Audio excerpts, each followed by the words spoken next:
Olá, eu sou Alexandra Makovski e agora começa mais um Direto ao Ponto. Hoje eu trago para vocês as entrevistas que eu fiz à distância com dois médicos aqui da nossa cidade, de Jundiaí, para falarmos sobre o enfrentamento ao coronavírus. Os dois estão na linha de frente de combate ao vírus e vão nos contar como está sendo esse desafio. Primeiro nós vamos falar com José Vitor Valentini Francisco. Ele vai começar nos contando em que hospitais ele trabalha. Oi Alexandra, tudo bem? Meu nome é José Vitor Valentini Francisco, tenho 28 anos, sou médico formado pela Faculdade de Ciências Médicas de Santos, cursei residência de clínica médica na Santa Casa de São Paulo e atualmente faço residência de cardiologia no Hospital do Coração. Trabalho como médico assistente do pronto-socorro central da Santa Casa de São Paulo, trabalho como médico plantonista do setor de emergência do Hospital Alemão Oswaldo Cruz e do Hospital Beneficência Portuguesa de São Paulo. Trabalho no setor de terapia intensiva do Hospital Santa Elisa em Jundiaí e atualmente, com a pandemia do coronavírus, comecei também no setor de terapia intensiva do Hospital São Camilo, que é mais destinado para pacientes com coronavírus. E também estamos fazendo um trabalho agora no HCOR de telemedicina. A gente acaba fazendo teleorientação para médicos de UPA e UBS de como proceder com pacientes com diagnóstico de Covid. Desde o diagnóstico de conduta até isolamento domiciliar, de uso de EPI e tudo mais. José Vitor, como os profissionais foram escalados ou remanejados dentro desses hospitais para o combate à Covid-19? E eu gostaria de saber também se o volume de atendimentos nos prontos-socorros cresceu muito.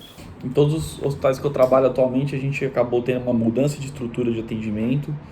Então, desde a abertura da ficha do paciente no pronto-socorro, eles acabam sendo divididos em pacientes com síndrome gripal e pacientes com outros diagnósticos, para a gente tentar diminuir um pouco essa disseminação intra-hospitalar do novo vírus. A gente teve um aumento importante do número de atendimentos com pacientes com síndrome gripal, que atualmente com a nova pandemia e a prevalência do coronavírus, eles acabam ficando com um diagnóstico de Covid. Mas, por outro lado, o número absoluto de atendimentos no pronto-socorro diminuiu. Tá? Talvez seja por uma conscientização da população da real necessidade de procura no pronto-socorro. A gente não está atendendo mais pacientes com oligossintomáticos ou pouco sintomáticos, ou a procura de atestado, ou algo do gênero. Mas, por outro lado, a gente aumentou um pouquinho a demanda de pacientes com maior necessidade de internação, pacientes um pouco mais graves. José Vitor, você me comentou que nos prontos-socorros o número de pacientes por causa de acidente automobilístico e até mesmo por causa de AVC e infartos caiu muito. Eu queria que você comentasse esse fato. Pacientes com infarto, com AVC, até acidente automobilístico diminuiu a frequência, tá? Talvez... Acho que o acidente automobilístico é totalmente explicável pelo isolamento social, mas o infarto e AVC, ou seja por o medo da procura do pronto-socorro pelo paciente, ou às vezes até mesmo pelo fato de ele estar em isolamento domiciliar, pouco esforço físico, pouco estresse, acaba diminuindo um pouco a incidência dessas doenças. José Vitor, a maioria dos pacientes que aparece com a síndrome gripal é de fato composta por idosos? E quando que vocês internam esses pacientes? O que eu tenho observado nos meus últimos plantões, como eu trabalho no setor de emergência, é que os pacientes que se apresentam com maior gravidade são os pacientes idosos. Normalmente eles chegam com 6, 7 dias de evolução de doença, já chegam mais desconfortáveis, já chegam saturando, necessitando de aporte de oxigênio. Então, os pacientes idosos realmente eles apresentam maior gravidade. A gente ainda tem atendimento de jovens, tá? Mas normalmente na porta do pronto-socorro eles são mais oligossintomáticos.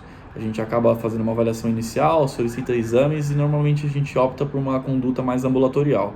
A gente orienta sinais de alarme sobre isolamento domiciliar e se houver necessidade, piora do quadro clínico, eles retornam para o pronto-socorro. Já os pacientes mais idosos que se apresentam com maior gravidade, normalmente eles acabam sendo internados e depende da gravidade, obviamente, a gente acaba optando por terapia intensiva. Nos últimos plantões que eu tenho dado, acaba internando 2 a 3 pacientes em terapia intensiva. É um número grande de pacientes, não é um fluxo normal, é mais do que a gente fazia antes da pandemia. Sobre os exames de imagens que são feitos nos pacientes com suspeita de Covid-19, quais são os melhores para detectar a presença de vírus no organismo? Sobre a realização de exame de imagens em pacientes com suspeita de Covid, o que a gente tem observado na prática clínica e o que a gente tem lido em trabalhos publicados é que o raio-x de tórax não tem uma sensibilidade tão boa para o diagnóstico. A gente acaba progredindo para a tomografia de tórax, que aí sim mostra uma sensibilidade muito boa e até um valor preditivo positivo mais alto. Então, pacientes que chegam sintomáticos no pronto-socorro, quando a gente opta por fazer algum tipo de exame de imagem, a gente acaba optando por ir direto para a tomografia de tórax. Que se, por exemplo, a gente pede um raio-x de tórax e ele vem negativo, sem lesão, a gente não pode afastar que tem a lesão pulmonar. Então a gente acaba indo direto para a tomografia de tórax, porque ela se mostrou mais sensível para esse tipo de diagnóstico. Os leitos de UTI dentro dos hospitais em que você trabalha, eles estão sendo aumentados? Como eu disse anteriormente, a gente teve uma mudança de estrutura de hospital no pronto-socorro da abertura da ficha e da divisão do paciente com síndrome gripal ou não. Já no setor de terapia intensiva, a gente teve que ter uma ampliação de leitos. Tá?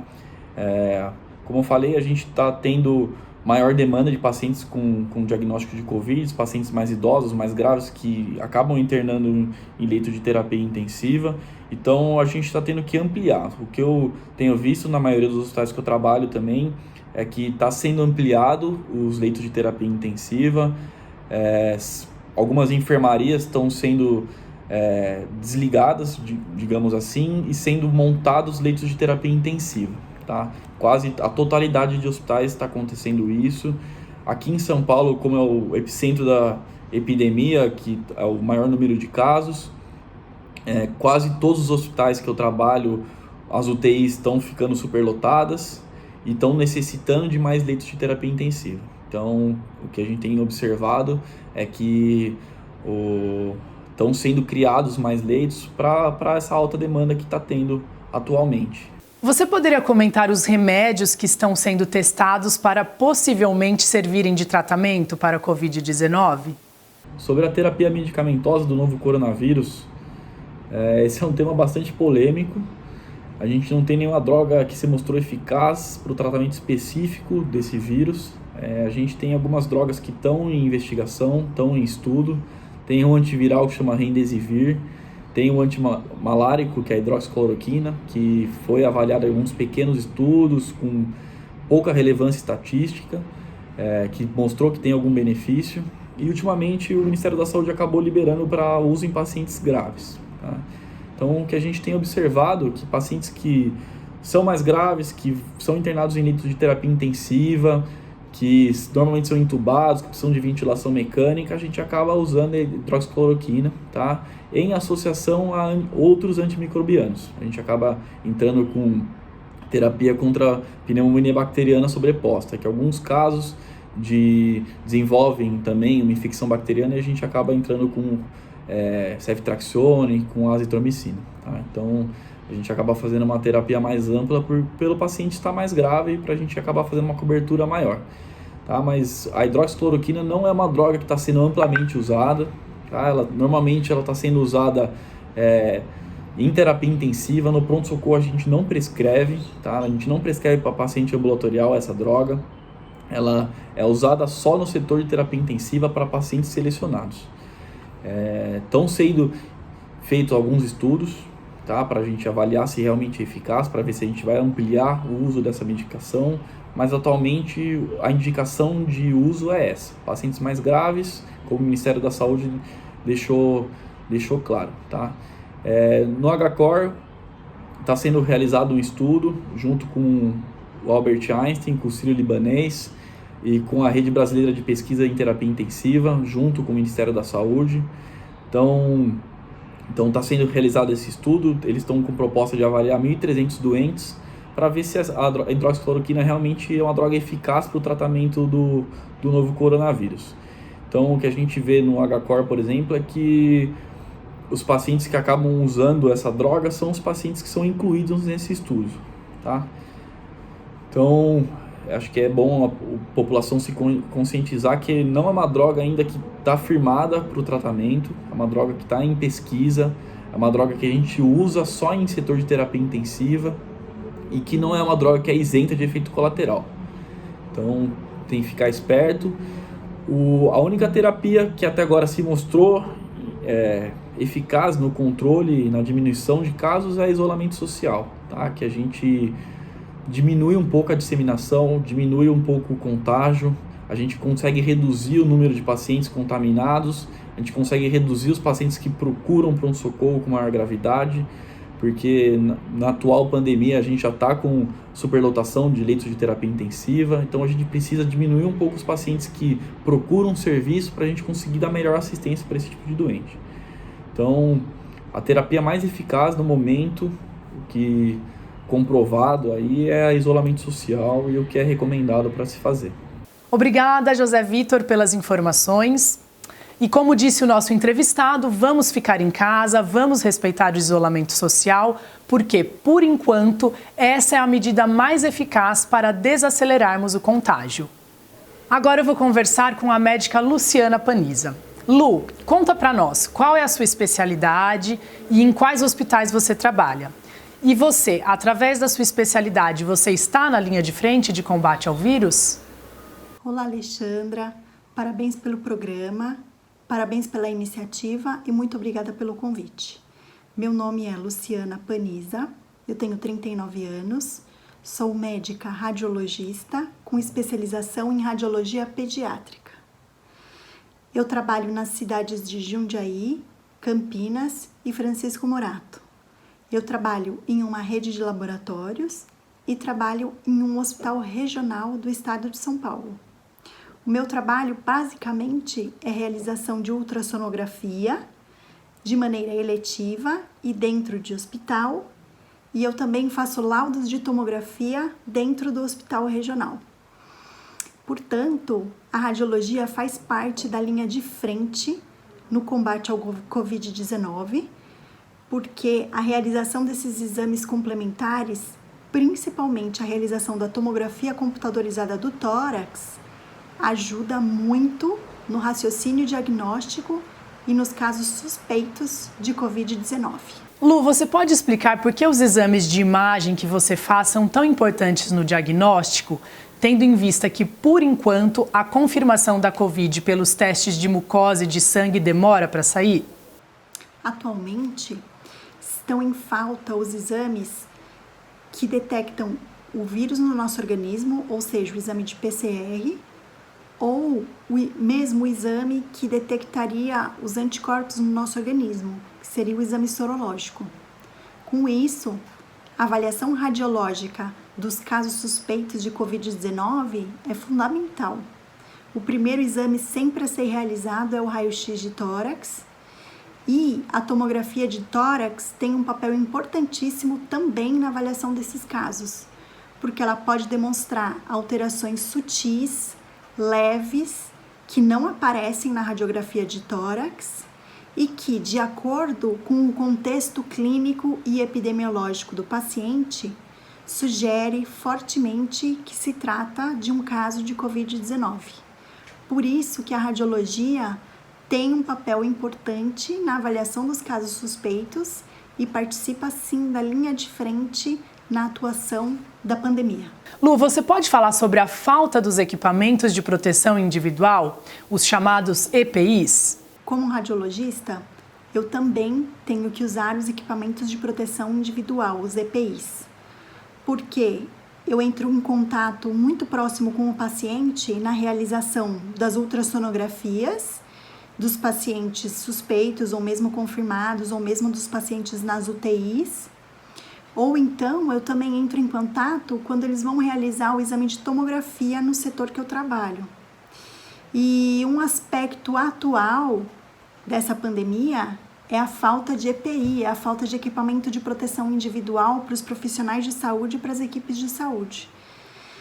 Então, seja um serviço público ou seja um serviço privado, existe uma dificuldade de encontrar equipamento de proteção individual nos fornecedores.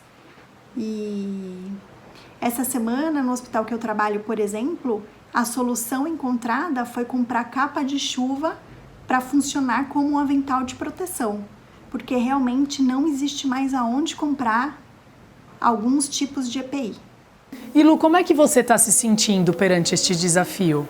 A chegada dessa pandemia virou a nossa vida de cabeça para baixo. Agora, na nossa rotina de trabalho, está incluindo o medo da gente se contaminar, o medo da gente adoecer, o medo de fazer uma forma grave da doença. Eu confesso que algumas semanas atrás eu já perdi várias noites de sono por causa desse medo. Como vai ser? E se eu adoecer? Uma coisa que tem nos ajudado muito, nós profissionais da área da saúde na linha de frente, é conversar muito um com o outro e se apoiar. Exteriorizar esse medo, ele é generalizado, e ao mesmo tempo a gente se apoiar, a gente seguir em frente. E uma conclusão que várias pessoas, colegas com que eu conversei já chegaram, é que a gente tem que viver um dia de cada vez. Então a gente tem que agradecer. Eu acordei esse dia, eu tô saudável.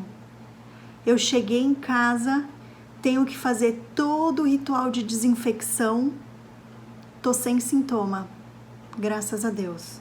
Acordo dia seguinte, estou saudável, sem sintomas. Vamos para mais um dia de luta. E assim os dias passam, as semanas passam e a gente vai vencer essa fase dificílima e essas semanas muito difíceis que a gente vai ter pela frente. Lu, eu gostaria de pedir para você deixar um recado para o público, um recado de alguém que é da área da saúde e que está em contato direto com a ameaça da pandemia. Como médica, eu sei que a única maneira da gente combater a pandemia é com ciência, é com dados, é com trabalho técnico, é com conhecimento técnico e científico. Todos os dados técnicos demonstram que o isolamento social é a melhor maneira da gente conter a disseminação e evitar mortes. É isso que o mundo todo está fazendo e é isso que nós devemos fazer aqui no Brasil, para proteger a nossa vida, a nossa saúde, proteger a nossa família e proteger o próximo. A gente tem que ter essa ideia de cidadania também. Nossos atos vão refletir na saúde dos nossos vizinhos, dos nossos colegas de trabalho, dos nossos amigos. O isolamento social é a única arma que a gente tem. É difícil, é uma logística, tem muito problema social, pessoas que não têm água nas suas casas, não têm acesso a sabão. Sim, tudo é difícil, mas é a única maneira e nós vamos ter que aderir e ter que fazer isso para vencer essa batalha. Muito obrigada, querida Luciana, e muita força para você e para todos os profissionais que estão na luta diária contra o coronavírus.